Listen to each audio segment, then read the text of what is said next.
Imagine the suffocating darkness of a mine. What horrific event in 1942 made the Benxi colliery disaster in Benxi, China, the deadliest mining accident ever? And how did the Salem Express passenger ship's journey from Saudi Arabia to Egypt in 1991 end in a desperate struggle for survival? Let's delve into these gripping, claustrophobic tales and uncover the truth. Before we dive into the video, I want to take a moment to thank all of you who have subscribed to this channel. Our subscriber rate has grown from 8% to 13%, which is truly amazing. If you're new here, simply click the subscribe button, like this video, and hit the bell icon to stay updated on our latest uploads. Now let's get into the video.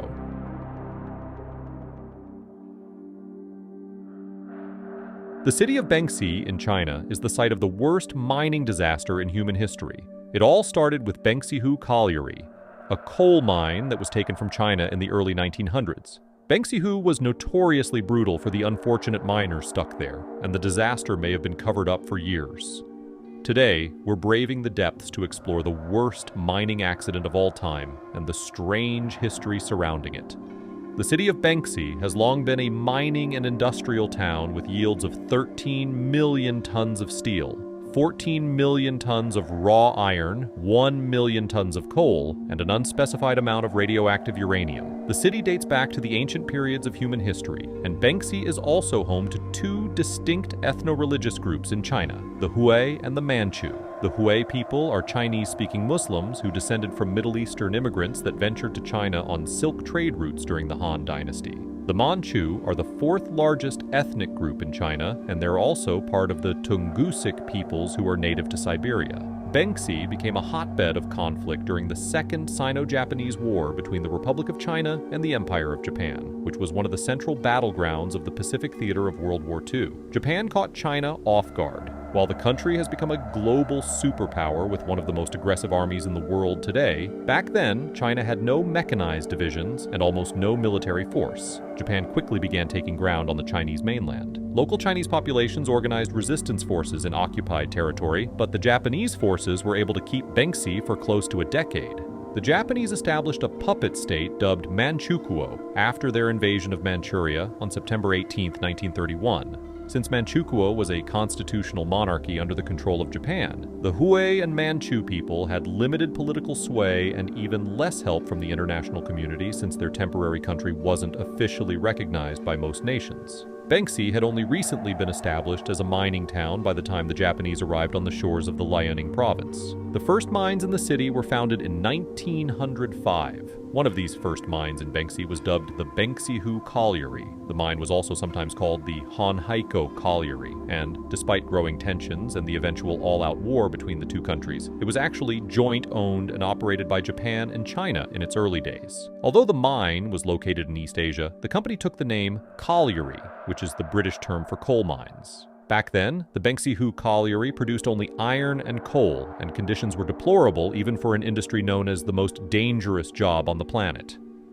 Miners have faced centuries of workplace issues, chronic health problems, dangerous on-site conditions, low pay, and long hours. But once Japan took over the plant, things got much worse. The local Chinese populations were forced to work the mines while the exports were shipped back to mainland Japan. Prisoners of war were also sent to the Benxi colliery as a form of punishment. Workers at Benxi were starved and they weren't allowed new clothes, so they were eventually wearing rags, which exposed their skin to the harsh chemicals and fine dust of the mines. The Japanese administration at Honheiko did provide shoes to new miners, but they were such poor quality that they disintegrated after only a week in the mines. When workers tried to protest, they would be forced into their mine shafts by overseers who would use the handle of pickaxes to shove them down.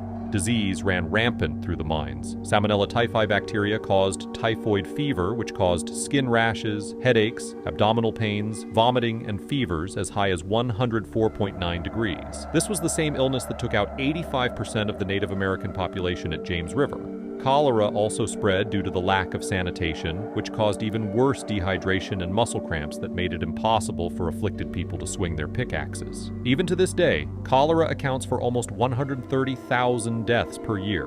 The Honheiko coal mine had only one small hospital that was unequipped to handle the huge number of workers and the large-scale disease outbreak. Sick miners were given less food, which further added to their likely death sentence. When sick laborers were brought to the hospital, they would place their clothes in a heap behind the building because if they died, the clothes could be reused. The bodies of the dead wouldn't be buried during the winters, and in the spring, workers would escort carts of bodies to be thrown in the South Tiananmen mass grave. Miners were stuck working 12-hour shifts, and they couldn't escape since the area was locked, and the perimeter was guarded by an electric fence. Because the Japanese overseers didn't care about the workers of the mine, they let the air quality drop. Poor circulation allowed fine particles of coal dust to build up in the air. Coal's main use is its ability to be burned for fuel, so the very air itself became flammable. The buildup of coal dust was worsened by the presence of fire damp, which is a term for any type of flammable gas found in mines.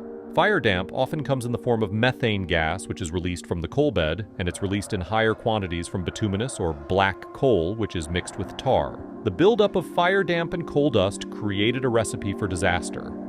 On April 26, 1942, a coal dust explosion ripped through the Benxi colliery. Coal fuel explosions are a specific type of the more general fuel-air explosion. To get a grasp of how deadly these disasters can be, this type of explosion is even used in thermobaric weapons of mass destruction, and man-made fuel-air explosions are the second most powerful weapons, right behind nuclear warheads. The blast radiated throughout the city of Benxi. Families rushed to the gates of the colliery only to be denied entry by the Japanese military occupants.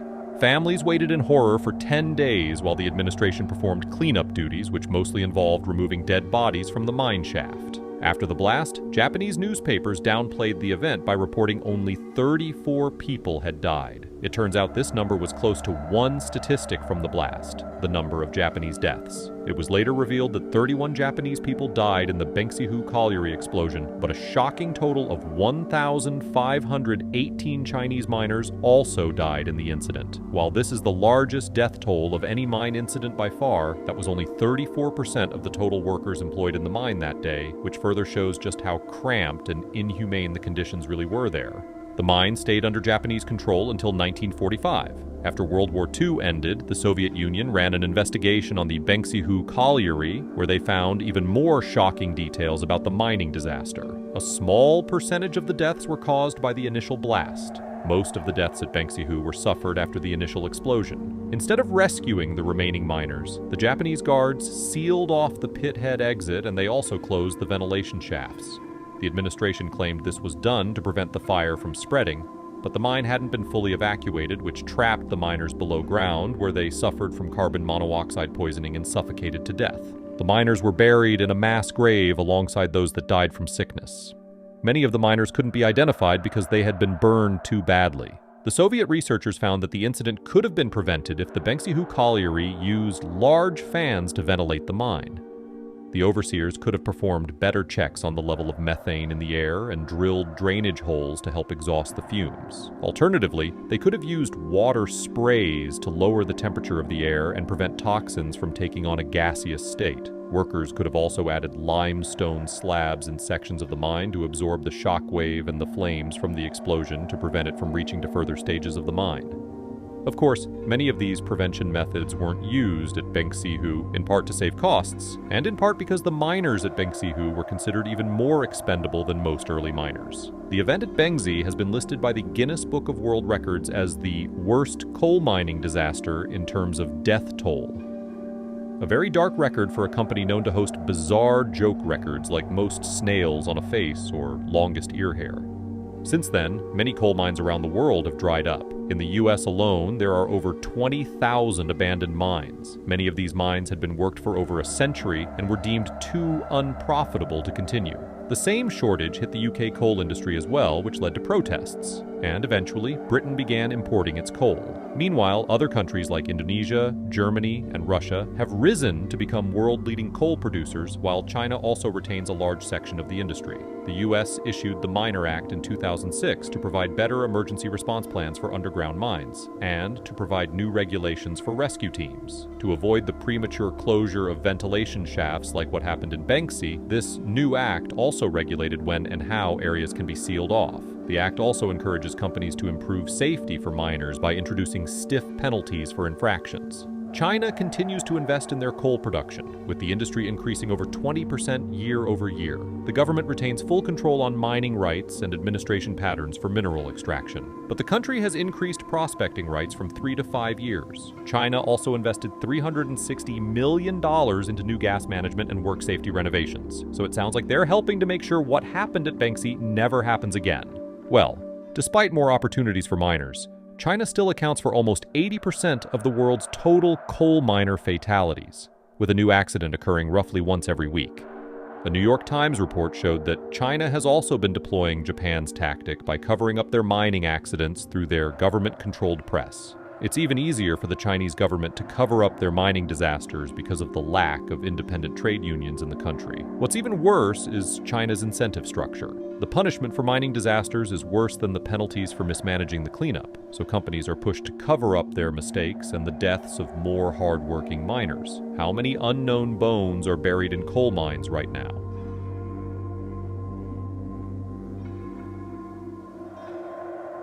Everyone knows the story of the Titanic, but the Titanic is far from the only major shipwreck in modern history. In fact, one of the worst shipwrecks is also one of the most recent. You may never have heard of it until now, but in 1991, a 300-foot passenger ship called the Salem Express sank with many hundreds of passengers on board, killing the vast majority of them. At around noon on Friday the 13th of December 1991, an unconfirmed number of people, at least hundreds and possibly well over 1,000, boarded the Salem Express at Jeddah Islamic Port in Saudi Arabia. While the date Friday the 13th might have seemed ominous to Westerners, the same superstition is not as widely held in the Middle East. In fact, many of those boarding the ship were in a celebratory mood. They had just returned from Mecca, the holiest city in the world for Muslims. Passengers were dressed in fine clothes, and many boarded the ship carrying gifts that they intended to bring home for family members. The mood on board is described as having been holiday-like. The ship set off from Jeddah Islamic Port to begin a 450-mile journey from Saudi Arabia to Egypt. To make this voyage, the Salem Express would travel northwest along the Red Sea, eventually arriving in the Egyptian port town of Safaja. The trip was expected to take around 36 hours. The Salem Express had been routinely making this journey for over 3 years, ever since 1988, when it was purchased by the Samator Shipping Company in Alexandria. Before it was used to make this regular voyage across the Red Sea, the ship had had quite a tumultuous history. It was built in France back in 1966. The original name of the ship was Fred Scamaroni, named after the French captain in World War II. At the very beginning of the ship's life, an unexpected disaster struck. Its first route was supposed to be from Marseille to the island of Corsica in the Mediterranean, but its launch was delayed because a fire broke out inside the ship's engine room. The fire was eventually extinguished, but not without it causing extensive damage. This damage ultimately delayed the ship's official launch by a total of 10 months. But despite the apparent bad omen, the ship was eventually put to work. It began sailing to and from Corsica on a regular basis. However, the French line, who owned the ship, soon began to wonder if they should have paid attention to the omen after all. Just months later, the ship crashed into the concrete platform where it was meant to dock at the port in Corsica. A year later, after being sold to new owners in France, it caught fire while sailing toward another port in Corsica. The ship changed ownership and changed its name a couple more times throughout the 1980s. It also survived more accidents and mishaps, including running aground and causing traffic jams. By December of 1991, the ship had gone through 6 different owners and had 5 different names. Before embarking on its December 13th voyage from Saudi Arabia to Egypt, the ship, now called Salem Express, provided yet another ominous warning sign to its operators, this time in the form of a mechanical fault. The ship was originally supposed to leave on December 11th, but the fault caused a 2-day delay. But, as would seemingly happen time and again throughout the ship's troubled existence, the issue was eventually resolved and the journey resumed. Of the 36 hours that crew members and passengers spent aboard the Salem Express during that fateful December voyage, the first 35 of them went smoothly. By 11 p.m. on the night of Saturday the 14th, those on board were beginning to see the faint glow of Egypt's eastern shore off in the distance. However, conditions that night quickly turned stormy. Not only was the view less clear than usual, but the seas became much choppier. However, they were on the home stretch. The Salem Express was scheduled to arrive at its destination in mere minutes. Passengers were starting to collect their belongings and prepare to disembark. The captain of the ship was a man named Hassan Moreau. Moreau had been the ship's captain since it first began traversing the route from Saudi Arabia to Egypt in 1988, and he was highly familiar with the waters off the coast of Safaja where they now sailed. Concerned about the poor weather conditions, which were getting worse and worse by the minute, and relying on his familiarity with the area, Captain Moreau decided to deviate slightly from the normal route and attempt a shortcut. In essence, the shortcut Captain Moreau wanted to take was around a collection of reefs that obstruct ships from sailing directly into Safaja's port in a straight line from east to west. Normally, ships, including the Salem Express, would sail to the north, travel around the reefs, then sail south until they reached the port entrance on the other side. That night, as they approached the reefs, Captain Moreau instead decided to have the Salem Express steer left and head south.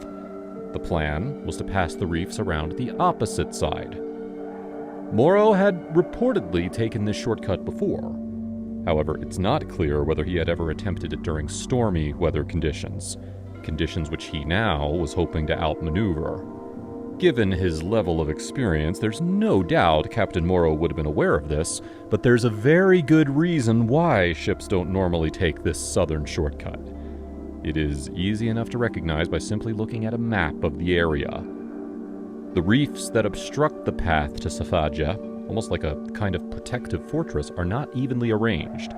They provide less space, both between each other and between the Egyptian shoreline at the bottom than at the top. This means that in order to take this shortcut, the captain needs to be even more precisely aware of the ship's location than usual. But instead of being more aware, Captain Moreau was actually less aware of precisely where he was sailing than he normally would be. Whether this was due to the poor weather conditions or something else, we may never know. But what we do know is that at that particular time, just a few miles off the coast of Safaja, the Salem Express was more than a full kilometer further east than anyone realized. Captain Moreau thought that they were sailing into the open space below a reef called Hindman Reef, but in reality the ship was sailing straight toward the reef. Captain Moreau, the crew, and the hundreds of passengers on board were notified of this error by a sudden eruption of noise and a dramatic rattling of the entire ship. The Salem Express had violently careened into the reef's southernmost section. The front right corner of the ship was instantly ripped open by the impact. So was a nearby door on the ship's bow. Together, this created a torrential flood of seawater to start crashing into the deck where passengers' cars were all parked. It didn't take long for everyone on board to realize something was seriously wrong. Within minutes following the impact, all the lights went out and the whole ship began to lean dramatically to the right. Water continued to fill in from the right-hand side, and the ship continued to lean further and further as hundreds of people on board found themselves cramped together in complete darkness. Passengers scrambled to get off the boat before the inevitable happened. Astoundingly, they would have a total of just 20 minutes to do so. 20 minutes after colliding with the reef, not much longer than the length of this video, the Salem Express was underwater. In the chaotic frenzy, only one lifeboat was successfully launched. Those who managed to escape the ship in time avoided sinking along with it, but were far from escaping danger. A woman named Hanan Salah, who worked as a nurse on the Salem Express, later told the LA Times about her experience as one of the few survivors that night. After floating in the midnight ocean waters clinging to a wooden oar with another survivor for about 4 hours, the pair finally came across a life raft. They climbed aboard around 4 a.m., finding that the raft was full of water and dead bodies. They managed to survive in the life raft for another 3 hours before a wave flipped it over and dumped them back into the water. Salah then had the improbable luck of finding yet another wooden oar with a different survivor clinging to it, which she swam and began holding on to. She stayed there for another 4 or 5 hours until finally, in broad daylight the following morning, she was rescued by a tourist boat. Of those who managed to escape the ship in the 20 minutes prior to its sinking, many, if not most, ended up drowning in the water.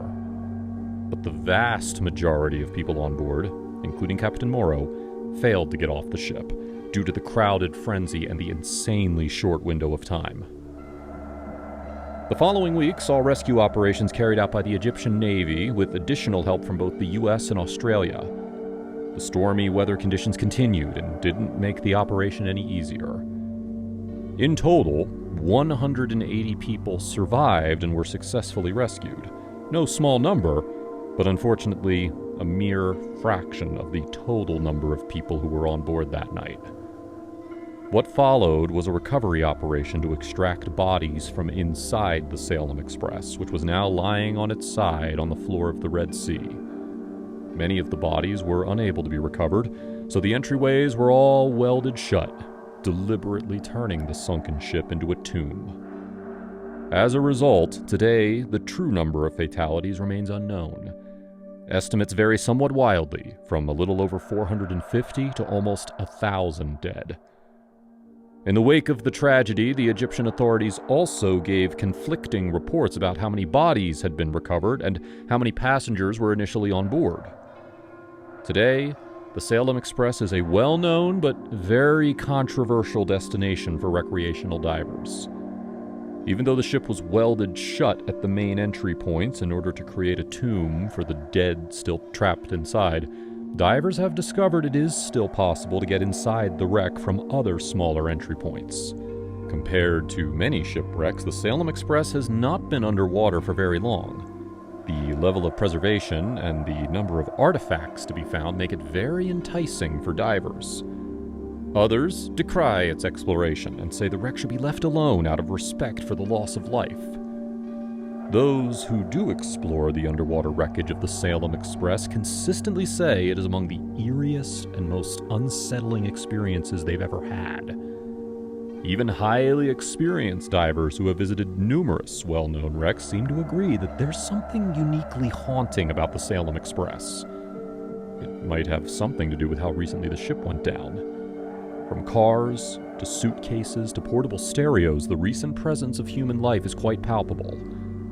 All the more so when you realize that many of the people themselves are effectively buried behind welded doors nearby. Permanent changes were made to the route from Jeddah to Safaja following the sinking of the Salem Express, barring all ships from taking the shortcut attempted by the late Captain Hassan Moreau. The site remains popular for diving to this day, and it also remains controversial for the same reason. While many who dive to explore the wreckage leave feeling unsettled, it has been reported that many of the divers who worked on the actual rescue mission were so traumatized by the horror of it all that they have since never strapped on diving gear again. We hope you enjoyed this video and found it informative. Tell us, had you heard of the Salem Express prior to watching this video? What are your thoughts on whether or not it should be used as a dive site today? Share your thoughts with us in the comments below. Thank you so much for watching, and please be sure to like the video and subscribe for more content like this in the near future. That's all for now. See you next time.